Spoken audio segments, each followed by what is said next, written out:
Đây là cái thùng quà của cháu Huy gửi qua cho ông ngoại là mình, ông bà ngoại ở Mỹ. Vừa rồi mình có về Việt Nam và có thấy mấy cái bức tranh mai lan cúc trúc rất là đẹp. Thì mình có nói sơ với cháu thôi là con có thể làm được cái này không. Nó nói là nó có thể làm được, và sau đó thì nó lại kiếm được một cái khúc gỗ mít rất là lâu năm rồi, có thể là 7-8 năm hay là 10 năm rồi, để ngồi mưa ngồi gió, và nó đã lấy cái gỗ mít đó và nó làm ra 4 cái bức tranh là mai lan cúc trúc. Mà ở đây thì không có là mai lan, không có lan mà là tùng, lan, cúc trúc, cái gì mai cúc trúc, tùng mai cúc trúc, nói như vậy. Thì bây giờ hình như là Việt Nam như thế. Mình thì bản thân mình rất là thích những cái bức tranh như vậy đó. Và đây là cái thùng hàng gửi từ Việt Nam. Thì ở đây đó mình cũng có thường là mình cũng có làm cái ví dụ mình tự làm, là chẳng hạn như đây là Phước Lộc Thọ. Mình thì rất là thích chơi tranh ảnh về vấn đề mỹ thuật đó. Và đây là trong cái phòng khách của mình đang trang hoàng đó, những cái bức tranh như thế này.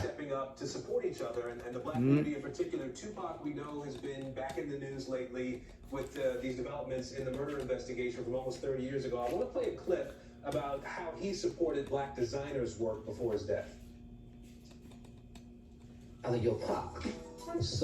Và dĩ nhiên là mình cũng rất là thích những cái bộ bàn ghế bằng gỗ. Và cái bộ bàn ghế này là mình đã qua Mỹ năm 92, thì năm 95 là mình đã mua cái bộ bàn ghế này, cũng ship từ Sài Gòn. Và cái gỗ này là cái gỗ của Gia Lai, Kon Tum. Tức là cái gỗ này là gỗ hư hay là trắc gì đó, hư. Đấy.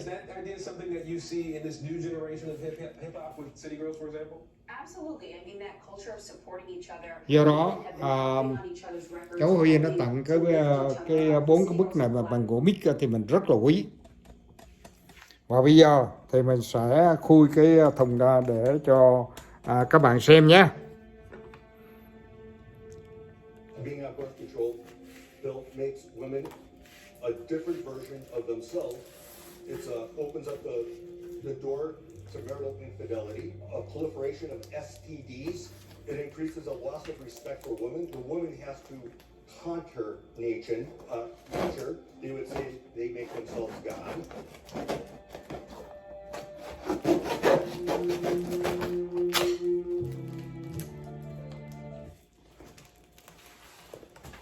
And that's what's so special about this moment, that people are kind of doing it now hand in hand, Aaron.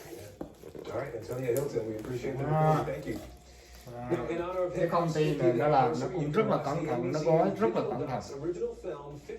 Bây giờ mình sẽ cho nó xuống một chút xíu để cho chúng ta có thể thấy được nha. Rồi. And that's a wrap for this hour. A new hour of coverage starts right now.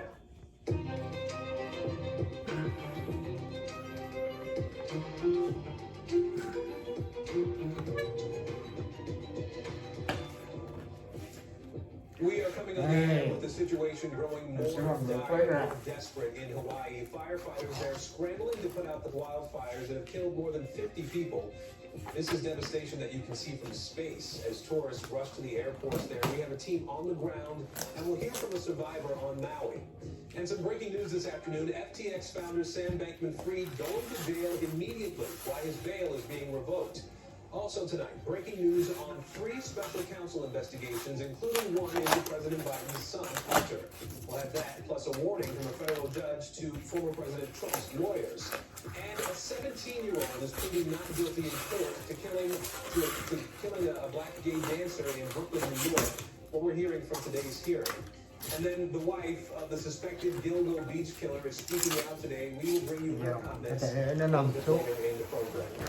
Hi everybody, I'm Aaron Gilchrist in for Maui tonight, and we begin with the situation in Maui growing more dire by the minute, with firefighters still working to put out wildfires there. The number of dead is rising as locals head back to their homes to recover whatever's left. We're also hearing more amazing stories of survival coming out of this tragedy. We'll have more on that in a second. First, though, the scene looking like this today. Entire neighborhoods destroyed, decimated by just unyielding flames that ripped through the island. The impact is so big. You can see it from space. Take a look at these satellite shots. You can see here how green it is on the left with the buildings still intact there. And then on the right, you have these images captured just the last 24 hours, showing everything just burned to the ground. At this hour, 55 people are confirmed dead, with the mayor of Maui saying he expects that number to rise in the coming days. The fire in Lahaina, Maui, 80% contained at this point, but crews are still fighting 6 other fires on Maui and on the Big Island. Locals on Maui seeing a slow start to the recovery effort there. 11,000 still without power, and it could be weeks before they get all the lights back on. And then there's this mass exodus of visitors from Maui, nearly 15,000 flying out just on Thursday alone. Several airplanes have actually been flown in to pick up people who were stranded. One piece of good news from all this, Hawaii's governor is saying people who live in Lahaina, the part of the island that's hardest hit, will be able to start returning to their homes today. Let's bring in our team now covering this story. NBC's Steve Patterson is on Maui, and meteorologist Michelle Grossman is joining us as well. Steve, I'll start with you. The scenes of destruction where you are have just been gut-wrenching to watch. How are these early days of the recovery effort playing out?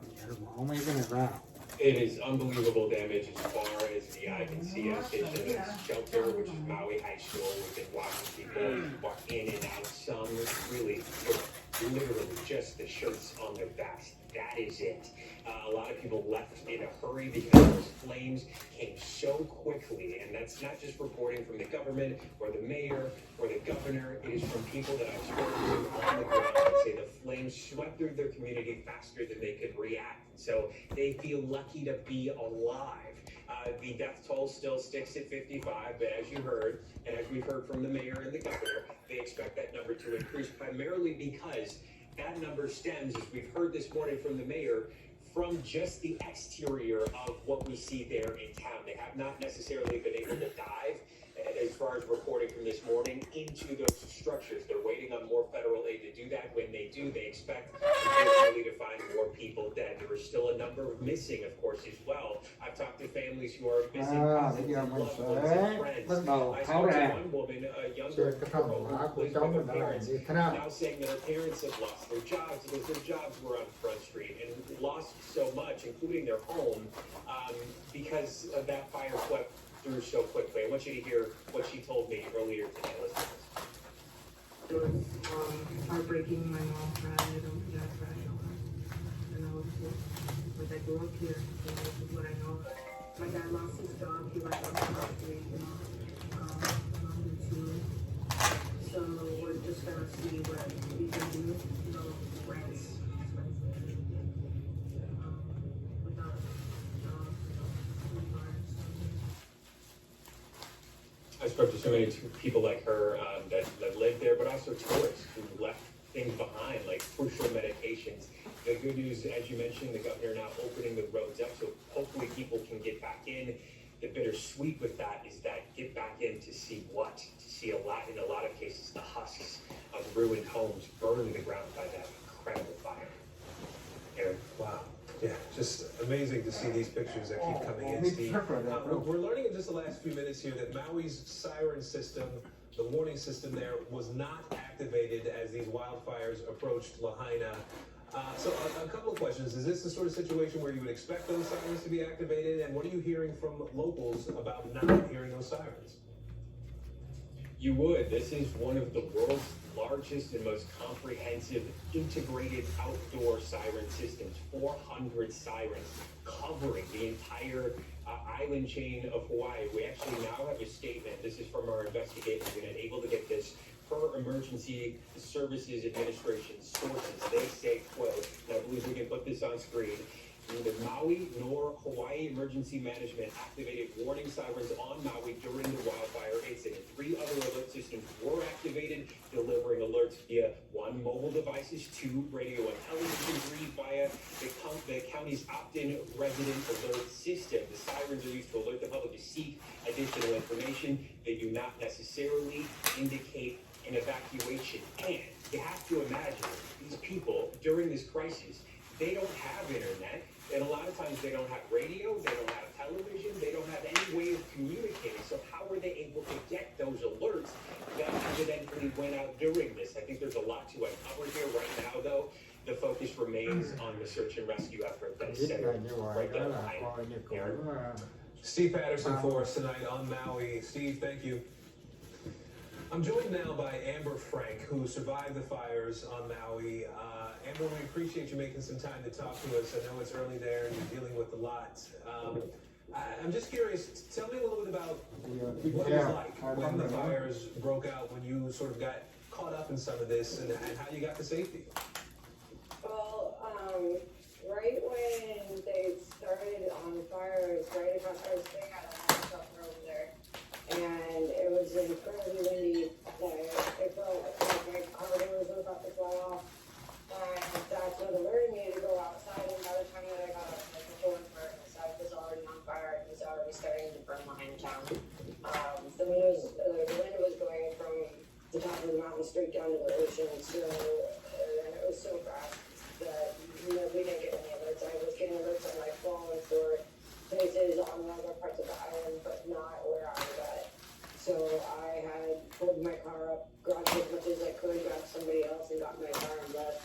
And after that, I found out that the place had burned down. Wow, I can't even imagine what you witnessed, what you experienced there. How are you doing now? Obviously, there's a great need for folks who still are there on the island, folks who live there like you. How are you doing now, and what's going to be next for you? Well, yeah, for the first night, I spent the night in the Walmart parking lot in my car, and then the second night, they opened up the ward to me, and there were a lot of donations and a lot of things that, were helping people to try to regroup, and I know that there's been a lot more today, and luckily I was capable of getting back into another shelter over in Maluku, so now I'm just kind of in the spot of trying to regroup, and the thing about humans, we all feel the same type of stress, the same feelings, so it kind of brings us to the same understanding that no matter how much you lost or you didn't lose, we're all going through it together, and it's just gotta be strong and stick together and take it day by day. cuộc sống. Yeah, I know it's we're going to have folks really leaning on each other, trying to stay strong in situations like this. People all over the country obviously are aware of what's happening in Hawaii right now, and they're listening to these reports. Is there anything you want other folks to know about your home? I know you lived there for about 9 years. Is there anything else you want people to know about Maui, and you want people to think about helping? Vô hỏi là mình đã là khu cái phần trong. Reach out and everybody here, we're all Bây giờ thì mình sẽ tháo ra. brothers, aunties, uncles, we're all family. So everybody just want to stay strong. Obviously we're in a dire need for housing, and any type of funds is definitely helpful.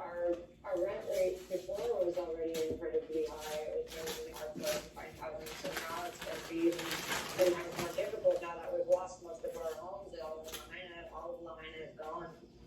So it's, take it day by day. I hope that people are opening up their houses, and, anything's welcome.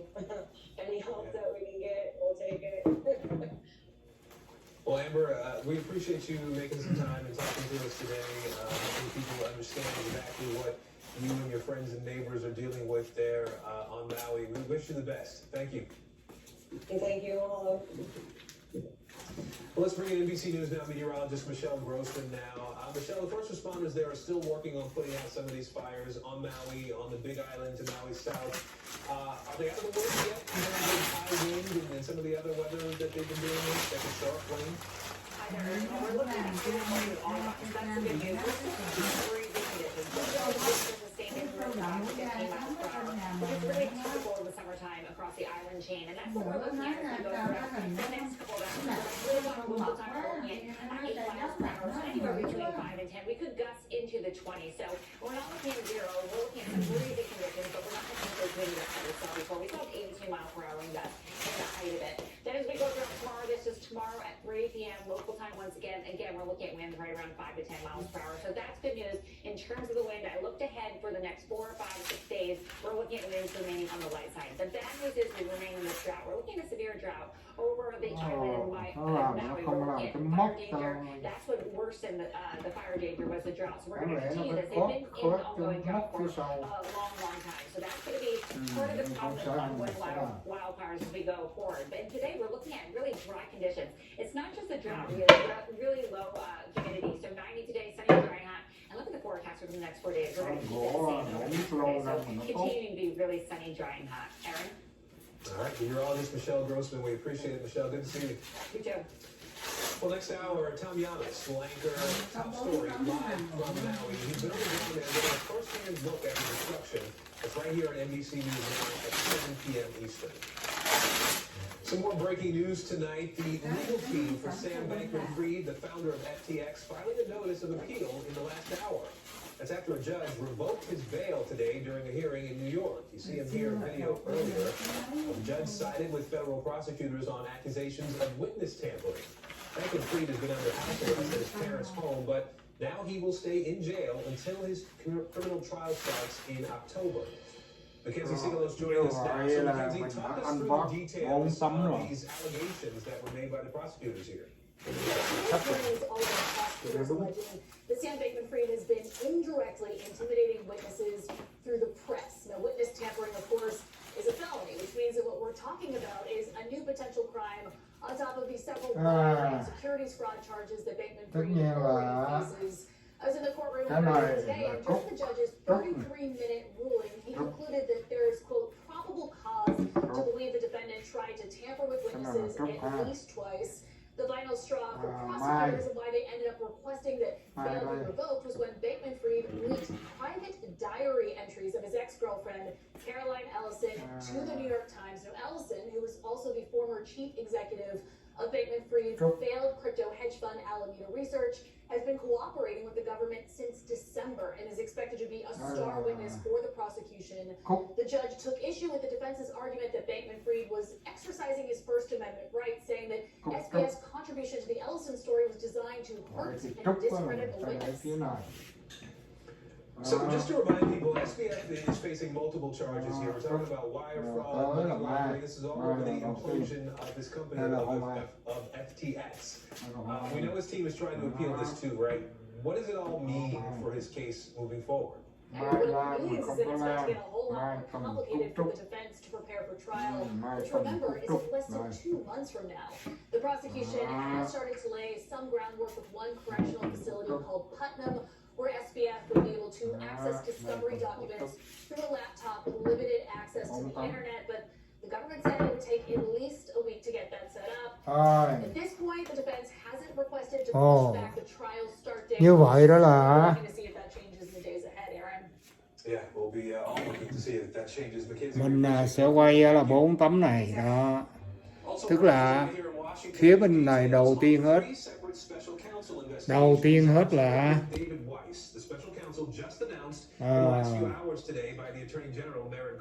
Mai Tùng, Mai Tùng Cúc Trúc, Mai đây chứ, Mai cái Tùng kia, cái Tùng là cái kia, và cái này Trúc, Mai Lan Cúc Trúc, Mai Lan Cúc Trúc Tùng, đấy, tức là Mai Lan Cúc Trúc Tùng, tức là cái này là Mai Lan, mà không phải là Lan thì Mai Tùng Cúc Trúc, Cúc Trúc, đây là họ Cúc Trúc, Mai Tùng, tức là cái này phải để vào đây, đây, tức là Mai là đây, Mai, ok, Mai Tùng, So a little over 2 weeks ago, Hunter Biden was in a courtroom in Delaware Cúc, expecting to enter a guilty Cúc, plea and Trúc. has essentially his À, legal problems tức là well Mai Lan Cúc Trúc, nhưng mà không có Lan thì là Mai Tùng Cúc Trúc. but likely since he had already À, paid back như vậy thì mình vừa rồi cũng đã quay guilty to 2 misdemeanor tax counts. As I said, he's paid those back. He would then be entered into a pre-trial diversion agreement tied to a gun charge. mình đã quay về cái while abusing cháu nó gửi qua. Như vậy là có 4 tấm này. Mình rất là vui. Ok, ông ngoại với bà ngoại là cảm ơn Quy nha. Và đặc biệt là bên đó là có Trinh rồi Nhiên, mấy cháu còn ở lại, và các cháu hy vọng sẽ qua năm 25 đoàn tụ với gia đình. Và cảm ơn con đã, ông nội chỉ nói sơ nhưng mà con đã cố gắng làm, và cũng may mắn là có được cái gỗ mít đó, cho nên là có được 4 bức tranh này rất là đẹp. Và ông ngoại sẽ nghiên cứu và làm những cái móc phía sau để treo lên, và ông nội sẽ treo ở đây thay cái bức tranh này đó, thay cái bức tranh này rồi. Và đây là cái phong cách. Exactly, and I still think this is going to come to a resolution that's going to be kind of narrowly focused on the tax charges. We can take a look at Đó là coi như là bà ngoại cũng đang đứng ngắm 4 bức tranh, những cái tác phẩm của con. Rồi, ông ngoại cảm ơn nhiều nha. Rồi, có cái gì là ông ngoại sẽ liên lạc sau. Rồi, đó, cộng với cái bộ bàn ghế bằng trắc này thì quá đẹp. Cộng với bộ bàn ghế bằng trắc này thì quá đẹp, phải nói như vậy. Đó, với cái 4 cái này được treo trên đây, ông ngoại sẽ thay cái bức tranh này cho nó hợp lý hơn. Rồi cảm ơn em và cảm ơn cả nhà đã xem cái video của mình. Và mình sẽ kết thúc với hình ảnh của 4 cái bức tranh này. Tức là bây giờ là Mai Tùng Cúc Trúc, Mai Tùng Cúc Trúc. Rồi, thôi bye bye nhá. Video này được ghi nhận là dài nhất